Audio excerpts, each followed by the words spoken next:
오늘 여러분과 함께 읽었던 우리 본문의 말씀을 가지고 인생 질문 그 세 번째, 그 아홉은 어디 있느냐라고 하는 제아의 말씀으로 은혜를 나누고자 합니다. 한국에서 음악 목사로 또한 예배 인도자로 활동하는 손경민 목사님이 작사 작곡한 은혜라고 하는 찬양곡이 있습니다. 참 구절구절마다 은혜가 참 많이 되는 찬양곡인데 그 가사가 이러합니다. 내가 누려왔던 모든 것들이, 내가 지나왔던 모든 시간이, 내가 걸어왔던 모든 순간이 당연한 것 아니라 은혜였소. 해가 뜨고 저녁의 노을, 봄의 꽃향기와 가을의 열매, 변하는 계절의 모든 순간이 당연한 것 아니라 은혜였소.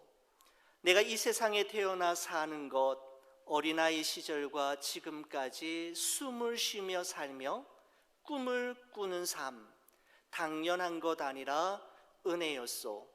내가 하나님의 자녀로 살며 오늘 찬양하고 예배하는 삶, 복음을 전할 수 있는 축복이 당연한 것 아니라 은혜였소 라고 하면서 후렴구가 이렇습니다. 모든 것이 은혜, 은혜, 은혜, 한없는 은혜.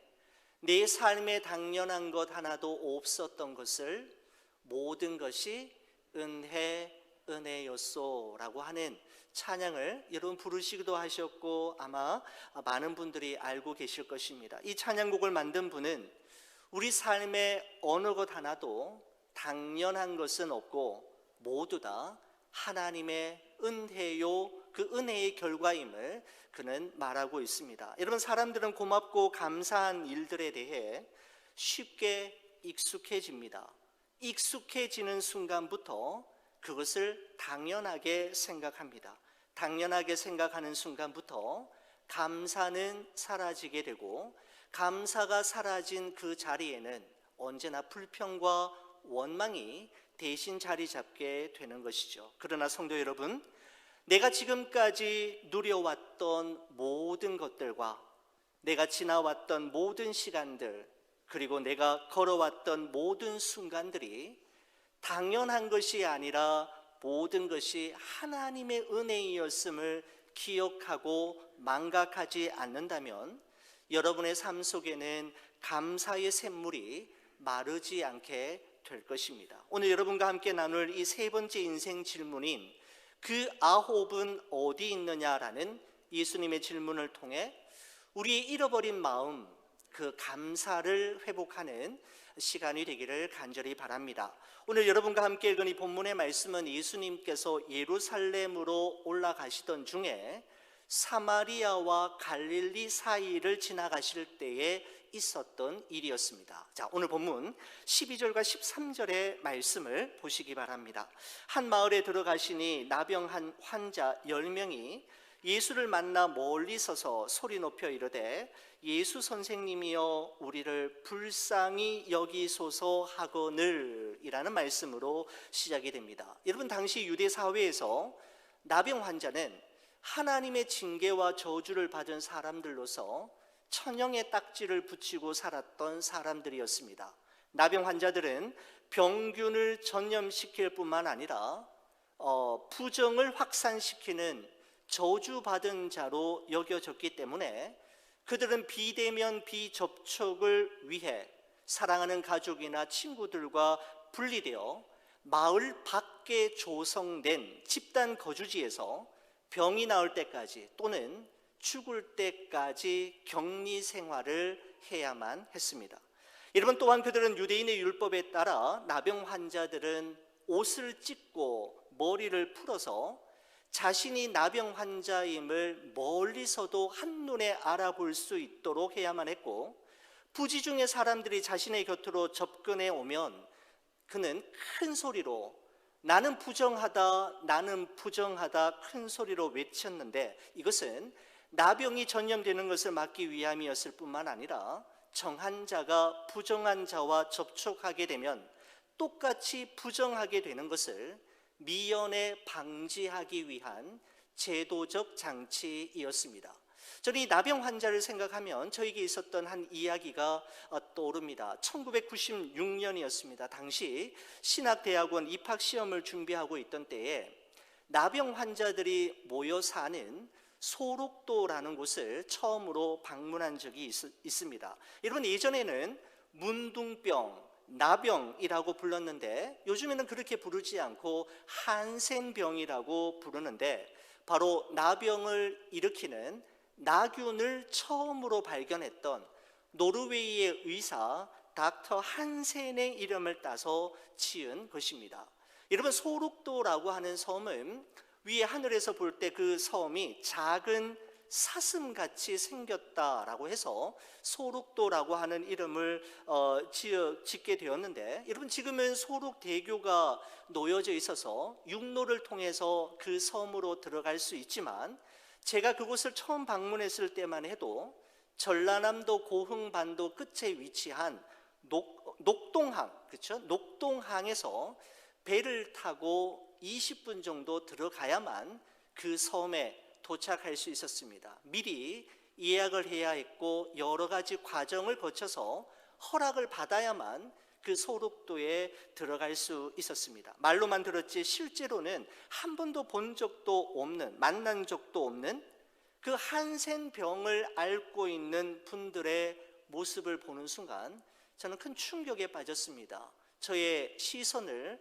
어디에 두어야 할지 몰라 무척 당황했던 기억이 아직도 생생합니다. 그 묘사를 상세하게 여러분에게 말씀드리고 싶지는 않습니다. 여러분, 하지만 그 소록도라고 하는 그 작은 섬의 중앙에 위치한 작은 교회에서 우리 교회에서 갔던 봉사자들과 나병 환우들이 함께 모여서 정말 열심히 찬양하고 뜨겁게 기도하고 말씀을 들으면서 그들도 우리와 똑같은 사람일 뿐만 아니라 예수 그리스도 안에서 우리와 똑같은 한 형제요 한 자매임을 금방 느낄 수 있었고 우리는 하나가 될 수 있었습니다. 예배가 끝난 후에 소그룹으로 모여서 서로 기도 제목을 나누고 또 서로 연결이 되어서 계속 기도하는 그런 시간이 있었는데, 아주 어릴 때 이 소록도에 들어와서 지금까지 살고 있노라고 말했던 어느 할머니의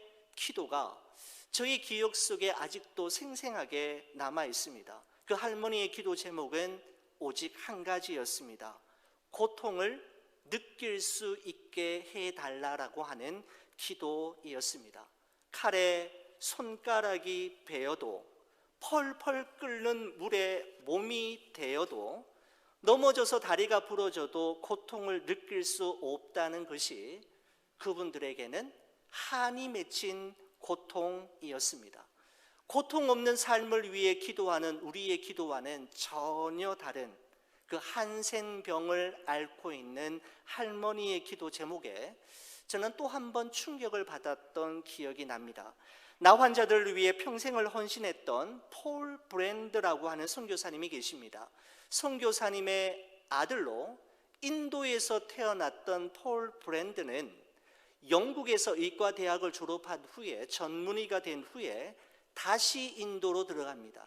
그리고 20년 동안 나병 환자들의 그 오그라든 손을 펴고 수술하는 일에 그의 삶을 드리고, 노후에는 미국으로 들어와 30년 동안 나병 환자들을 위해 살았던 분입니다. 이 폴 브랜드라고 하는 분이 쓴 고통이라는 선물이라고 하는 책에서 그는 하나님, 고통을 느끼게 해 주셔서 감사합니다라고 하는 표현을 여기저기에서 쓰면서 우리에게 새로운 깨달음을 주고 있습니다. 사랑하는 성도 여러분, 우리가 살아가는 이 세상에는 고통이 없어 고통당하는 사람들이 있다라는 사실을 우리는 한번 기억해 볼 필요가 있습니다. 고통이 없어 고통당하는 사람들이 있습니다. 우리가 고통을 느낀다는 것, 우리에게 아픔이 있다는 것은 내가 아직 살아있음과 내게 아직 희망이 있음을 증명하는 가장 확실한 증거가 되는 것이죠. 고통과 아픔을 느낄 수 있음에도 감사할 수 있는 여러분과 제가 되기를 간절히 축원을 드립니다. 여러분의 아멘 소리가 적을 줄 알았습니다. 참 이 기도가 참 쉽지가 않지요. 하나님, 고통과 아픔을 느낄 수 있게 해달라고 하는 기도가 참 쉽게 우리의 입에서 나오지 않는 것이 사실입니다. 여러분, 예수님께서 사마리아와 갈릴리 사이를 지나가실 때 예수님을 만난 10명의 나병 환자들은 멀리 서서 큰 소리로 외쳤습니다. 예수 선생님이여, 우리를 불쌍히 여기소서. 그러자 예수님께서 가시던 걸음을 멈추시고 경계선 밖으로 밀려난 이들의 부르짖음을 외면하지 않으셨고 그들을 돌보시며 그들의 부르짖음에 반응하셨습니다. 그 당시 사람들처럼 나병 환자들의 소리 정도는 그냥 무시하고 피하여 지나칠 수도 있으셨지만 예수님은 그 바삐 예루살렘으로 가는 걸음을 멈추시고 그들의 눈에 자신의 시선을 맞추며 그들과 함께 시간을 보내셨던 것이죠. 여러분, 우리가 많이 부르는 찬양곡 가운데 주만 바라볼지라라고 하는 찬양이 있지 않습니까? 저는 이 찬양을 부를 때마다 이 후렴구를 몇 번이나 부르곤 합니다.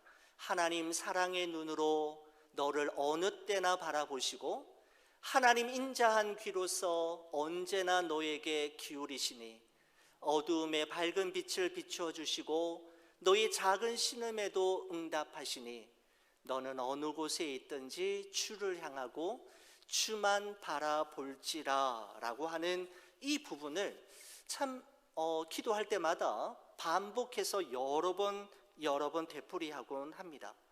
사랑하는 우리 교회 여러분, 참으로 만만치 않은 우리의 인생이지 않습니까? 참 힘들고 고달픈 이민 생활이지만 내 인생의 벼랑 끝에서 주여 나를 불쌍히 여기소서 라며 주의 자비와 긍휼을 구할 때 우리 주님은 내 목소리만 기다리신 분처럼 반응하시고 가시던 걸음을 멈추시고 뒤돌아보시며 우리에게 다가오시는 분이심을 여러분 기억하실 수 있기를 바랍니다. 그렇습니다. 주님 안에서는 회복될 수 없을 만큼 망가진 영혼, 도저히 가망 없는 인생은 존재하지 않습니다. 우리를 어느 때나 바라보시고 우리의 기도에 언제나 귀를 기울이시며 우리의 작은 신음소리 한 소리조차 놓치지 아니하시고 귀를 기울이시며 응답하시는 주님이 계시기에 우리에겐 소망이 있고 아직 우리에겐 희망이 남아 있는 것이죠. 멀리 서서 큰 소리로 부르짖는 나병 환자를 보신 예수님께서 14절에 이렇게 말씀하셨습니다. 보시고 이르시되 가서 제사장들에게 너희 몸을 보이라 하셨더니 그들이 가다가 깨끗함을 받은지라 라고 되어 있습니다. 여러분, 나병 환자들이 제사장을 만나는 경우는 자신의 나병이 나았음을 확인받을 때인데 예수님께서는 그들에게 이미 깨끗하게 회복된 사람처럼 당당하게 제사장에게 가서 너희 몸을 보이라고 하셨습니다. 여러분, 근데 참 놀라운 것은 이 10명의 나병 환자들이 아무런 치유의 증거가 없음에도 불구하고 제사장들에게 가서 너희 몸을 보이라는 예수님의 말씀에 순종하여 가다가 그 가던 중에 나음을 받았던 것입니다. 자, 여러분 보십시오. 나은 것을 확인하고 간 것이 아니라 나을 것을 확신하고 간 것이었습니다. 다시 말씀드리겠습니다. 나은 것을 확인하고 간 것이 아니라 나을 것을 확신하고 간 것, 이것이 바로 믿음입니다. 믿음에는 무모함이 포함되어 있습니다. 중요한 것은 그 무모함의 근거가 어디에 있느냐라고 하는 것이죠. 바로 오늘 이 나병 환자들이 취한 무모해 보이는 이 행동의 근거는 예수님의 말씀이었습니다. 예수님께서 제사장들에게 가서 너희 몸을 보이라라고 하는 그 말씀을 근거로 삼아 갔을 때, 순종했을 때 그 말씀대로 이루어지는 것을 그들은 경험할 수 있었던 것이지요. 사랑하는 성도 여러분, 아무리 절망적인 상황이라 할지라도 주의 말씀을 붙잡고 약속의 말씀을 의지할 때 말씀대로와 약속하신 대로 이루어지고 응답받는 것을 반드시 목도하시게 될 그날과 그때가 오게 될 것입니다. 여러분, 오늘 이 사건은 10명의 나병 환자들이 예수님의 말씀에 순종하며 갔더니 예수님께서 말씀하신 대로 깨끗하게 고침을 받았다는 것으로 끝나는 것이 아니라, 보통 여러분 이 사복음서에서 기록되었던 형식은 그런 것이었지 않습니까? 어려움을 당했는데 말씀에 순종하며 갔더니 고침을 받고 깨끗함을 입었다, 끝나는 것이었는데, 여러분 오늘 이 사건의 방점은 그 이후에 있습니다. 15절과 16절의 말씀을 보십시오. 그 중에 한 사람이 14절에서 끝난 줄 알았는데 15절에 계속해서 이렇게 이어갑니다. 그 중에 한 사람이 자기가 낳은 것을 보고 큰 소리로 하나님께 영광을 돌리며 돌아와 예수의 발 아래에 엎드려 감사하니 그는 사마리아 사람이라 라고 되어 있습니다. 여러분, 11절부터 14절까지는 10명의 나병 환자들 모두가 같은 길을 갔지만 그들의 병이 나음을 받는 순간부터 두 갈래의 길로 나뉘어지게 되는 것을 볼 수가 있습니다. 병이 낫는 그 순간부터 같은 길을 그동안 걸어왔던 사람들이 두 갈래로 나뉘어지기 시작하게 되는 것이죠. 고침을 받은 10명의 나병 환자들 중에서 9명은 가던 길을 그대로 계속 갔지만 오직 한 사람만은 가던 길을 멈추고 예수님께 돌아와 감사하며 이 일을 행하신 하나님께 영광을 돌렸노라고 말씀하고 있습니다. 10명이 모두 다 고침을 받았지만 그 중에 한 명만이 예수님께 돌아와 감사했고 이 일을 가능케 하신 하나님께 영광을 올려드렸던 것이죠. 여러분, 한때 베스트셀러가 되었던 전광이라는 목사님이 쓰신 평생 감사라고 하는 책에는 이런 에피소드가 기록되어 있습니다. 1860년 9월 8일 미국 미시간 호수에서 385명을 태운 유람선이 거대한 암초에 부딪히게 되면서 좌초하게 되는, 그곳에 있던 모든 사람들이 죽을 수밖에 없는 그 절체절명의 사건이 있었음을 기록하고 있습니다. 그때 그 배에 타고 있던 사람들 중에 수영선수 출신이었던 에드워드 스펜서라고 하는 청년이 정말 죽을 힘을 다해서 사람들의 생명을 구해내기 시작하는데 무려 17명이 구출을 받는 기적 같은 일이 생겨났습니다. 그러한 일이 일어나자마자 언론은 자신의 목숨을 아끼지 않고 사람의 생명을 구한 그 청년의 영웅적인 행동들에 대해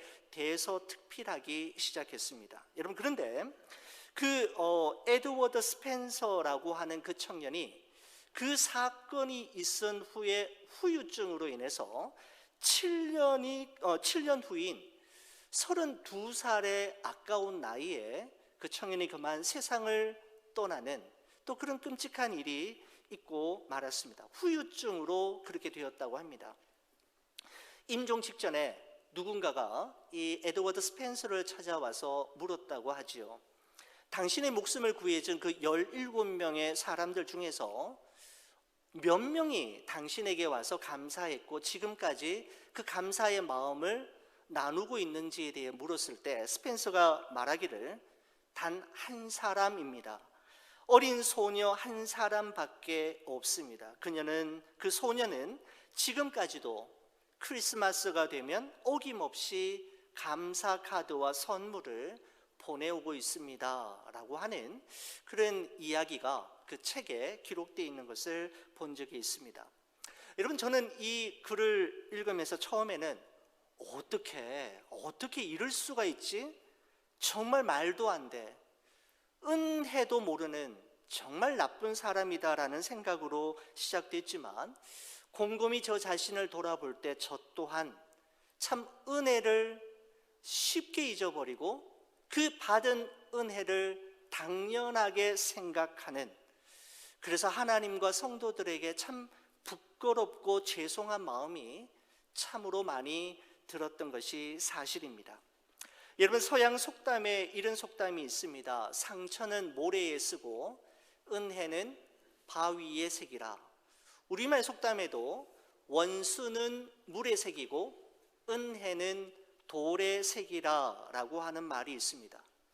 그렇습니다. 하나님으로부터 받은 은혜와 주위에 있는 소중한 이들로부터 받은 고마움과 도움은 바위와 돌에 깊이 새겨서 오래오래 간직해 두고, 상처는 모래에 쓰고 아픔은 흐르는 물에 흘려보내서 빨리빨리 잊을 수만 있다면 참 이 세상을 행복한 사람으로 살 수 있겠다라는 생각을 하게 되었습니다. 여러분, 오늘 본문에 고침을 받은 10명의 나병 환자들 중에서 예수님께로 돌아와 감사하고 하나님께 영광을 돌린 그 한 사람은 유대인이 아니라 전혀 예상 밖의 뜻밖의 사람이었던 사마리아 사람이었노라고 성경은 콕 집어서 말씀하고 있습니다. 사마리아인은 자격 없는 자에게 베풀어 주신 주의 은혜와 긍휼하심을 우연이나 당연한 것으로 여기지 않았기에 주께 돌아와 감사하였고, 큰 소리로 나에게 이 일을 행하신 하나님께 영광을 올려 드렸던 것입니다. 그렇습니다. 참 믿음은 영적인 자부심의 유무에 의해가 아니라 감사의 유무에 의해 판명이 됩니다. 믿음은 감사로 완성되기 때문입니다. 어느 것 하나도 당연한 것이 아니라 처음부터 모든 것이 다 주의 은혜이었음을 고백하는 자가 진정한 믿음의 소유자이고 진정으로 감사하는 성도임에 분명한 것이죠. 여러분, 9명의 나병 환자들은 큰 소리로 부르짖으며 예수 선생님이여 우리를 불쌍히 여기소서라고 힘써 간구할 줄은 알았지만, 그 간절한 간구와 바람이 이루어졌을 때 큰 소리로 돌아와 하나님께 영광을 돌리며 주님께 감사할 줄은 몰랐던 것을 볼 수가 있습니다.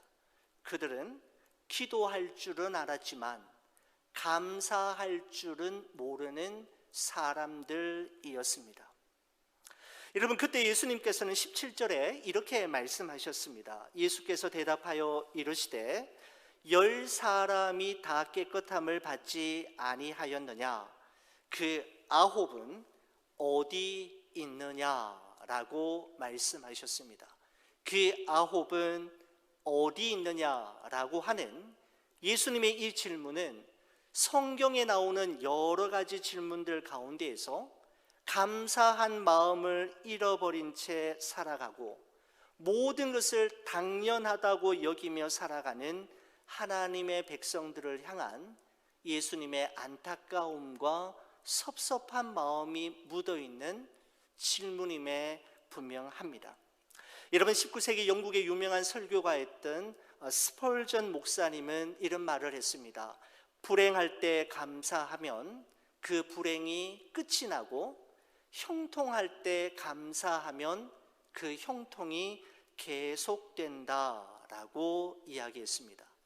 내게 없는 것과 아직 응답받지 못한 기도로 인해 불평하고 불행하다고 생각할 것이 아니라 이미 내게 주신 것과 이미 내게 응답하신 것으로 인해 하나님께 감사한다면 우리는 그 행복이 지속되고 연장될 것이며 그 행복을 누리며 살아갈 수 있게 되는 것이죠. 여러분, 스펄전 목사님이 이런 말씀도 하셨더라고요. 우리 하나님은 반딧불을 보며 감사하는 사람에게 촛불을 주시고, 촛불에 감사하는 사람에게 등불을 주시고, 등불에 감사하는 사람에게 별빛을 주시고, 별빛에 감사하는 사람에게 햇빛을 주시고, 햇빛을 보고 감사하는 사람에게 영원토록 사라지지 않는 천국의 영광을 비춰주신다라고 이야기했습니다. 작은 것, 사소한 것, 잘 보이지 않고 그냥 넘어갈 수 있는 것조차도 감사하기를 시작할 때 하나님께서는 점점 더 크게 감사할 일을 주신다라고 하는 의미가 아니겠습니까? 그 아홉은 어디 있느냐라고 하는 예수님의 이 질문은 2000여 년 전 그 10명의 나병 환자, 특별히 그 9명의 나병 환자들에게만 던지시는 질문이 아니라 오늘 여러분과 저에게도 동일하게 던지는 예수님의 질문입니다.